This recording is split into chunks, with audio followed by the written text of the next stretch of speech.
Good morning. We're about to explore and record a different side of Osaka using different gear like the Rode NT-SF1, the ambient hydrophone, we have the Tascam and the Geofon with us. So why don't you come with us and let's get right into the video.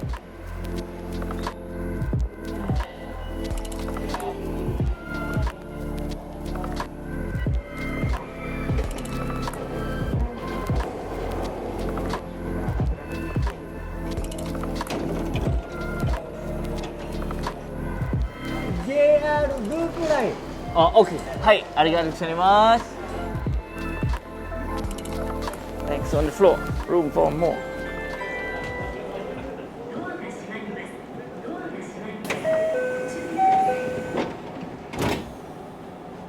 All right. It's also cool here. Check this out.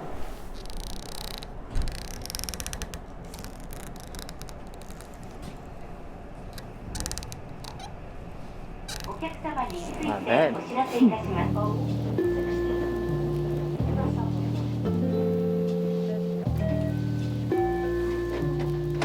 Alright, so I thought about going out at Taisho station and then we just walk there, and that's what I do when I go to places. I just stop and then I just keep on walking and then I get inspired by what I can find along the way. So let's see what we can find on the way from Taisho to this really cool bridge.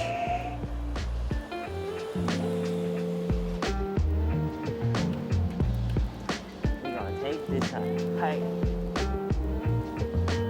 Are you ready?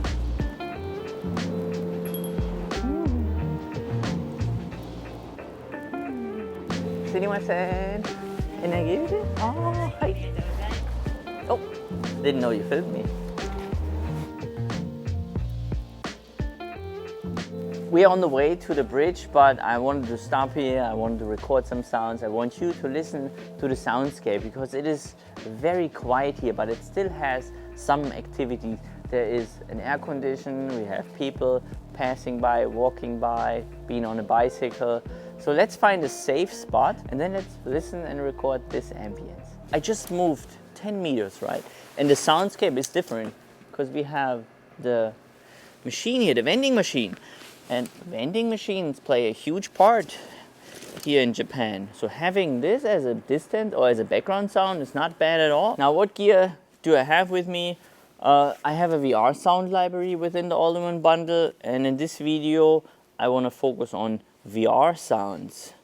So we have this microphone, right, the Rode NT-SF1, and I use it with the Zoom F6. When I'm coming into quiet areas, especially at nighttime, as you can see, I'm using the FetHead Phantom and I bought 4 of them. It's really helpful at nighttime having these extra 18 dB of boost, clean boost. And since then I just keep it on the recording device, not taking them off. We make a comparison video with and without in an upcoming video. I never felt like that the Rode is noisy, but now with the FetHead I really don't need much gain in order to record that soundscape, especially if it's that quiet right now.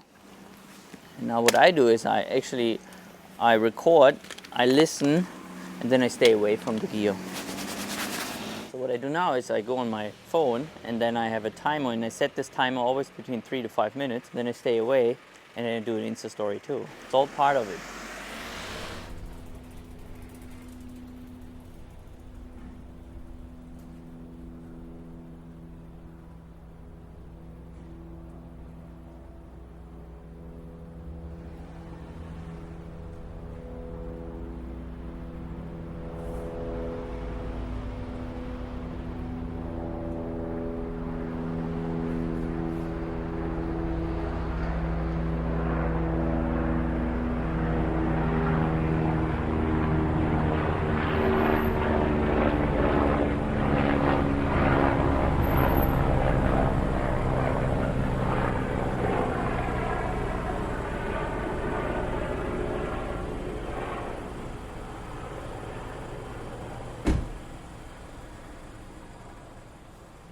So maybe you're interested in when should I stop the recording, and how I personally do is I always let a scene run out.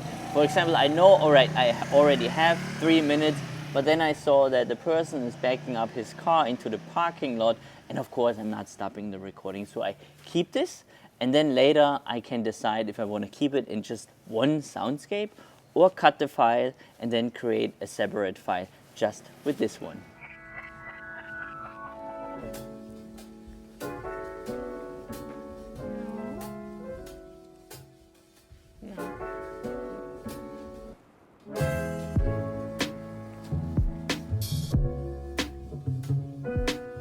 This is one of the beautiful rivers that we have here in Osaka. You know, it's just my personal opinion, but I love being here. This is my kind of place.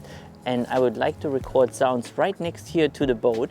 And then we can listen to it going like up and down. We also throw a hydrophone in the water. So there's a lot to record. Also exciting news, I bought a new microphone. I bought the Earthworks QTC50 and it should arrive in a couple days. Now what I do is I change position from up to end fire. This is end fire. If I change the position to end fire, I also have to change it in the settings.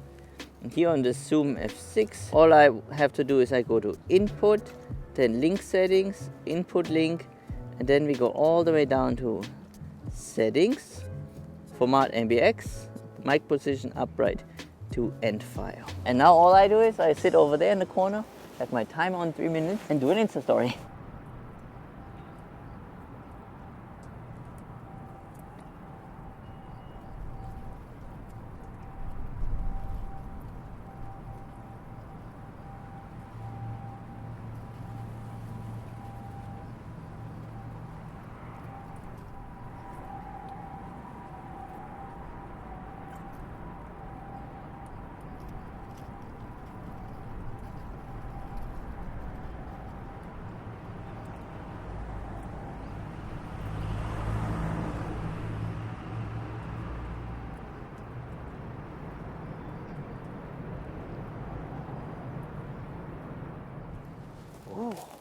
You know what I just realized?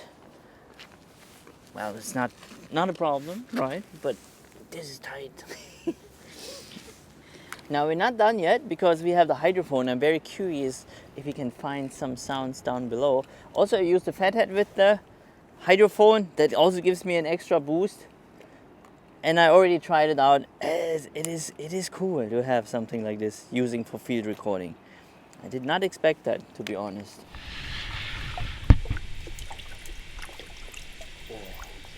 Just listen to this, it's a chain. We're really hot here.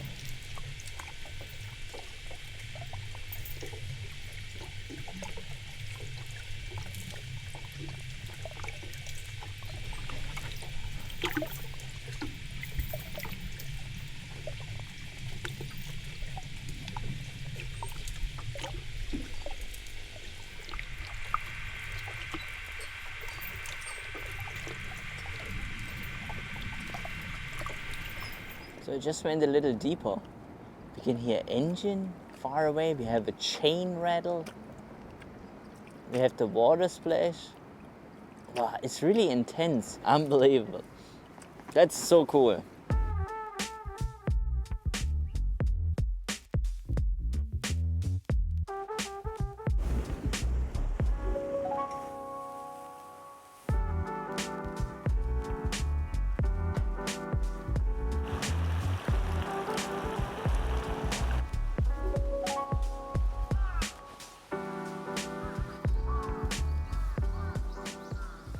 So we're right now in the park, and what we have wind and we have crows above our head.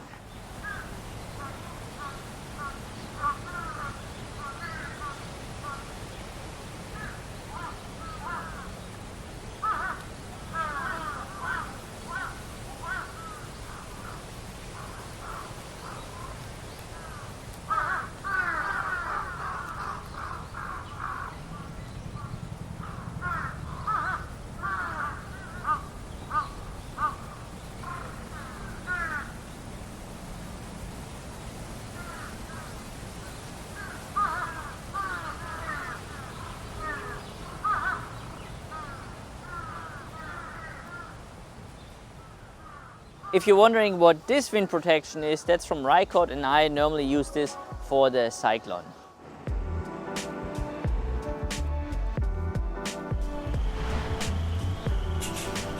Look at all over here.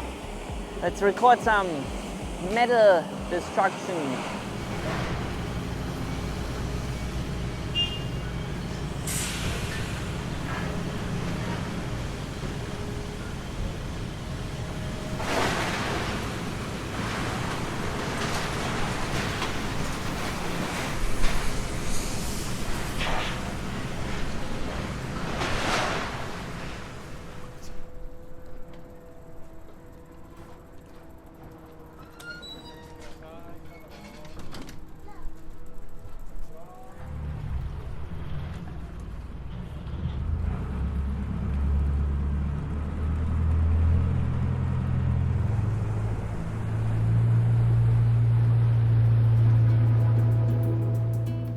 And that's why it's great to have a handheld recorder. Doesn't matter which one, because I would have never had the time to set up the gear in the backpack in order to get this ferry.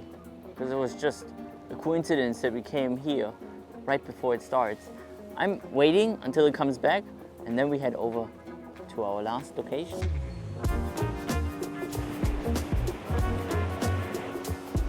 And here we are, this is the bridge. Now let's go up and see how it looks like from above. Let's do a time lapse.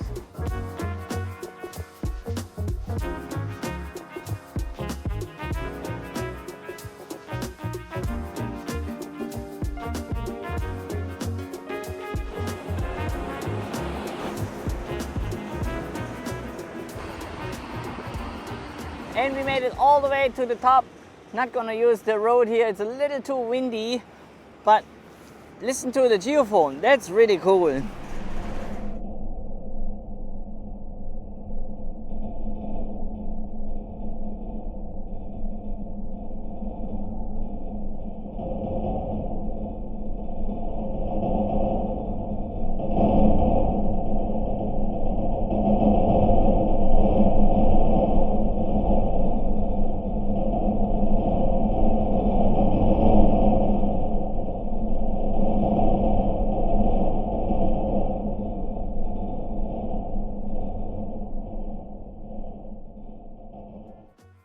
Thank you so much for sticking around until the end. I do think that the Rode microphone is a great ambisonic microphone. It's very affordable, but it's unfortunate that it's also out of stock. I really hope that one of these microphones or even the Lom Geofon will be available for a broader audience so that we don't always have to wait a very long time. Also, let us know if you like this format because we really enjoy making these kind of videos and I can't wait to see you in our next one that we film in Kyoto.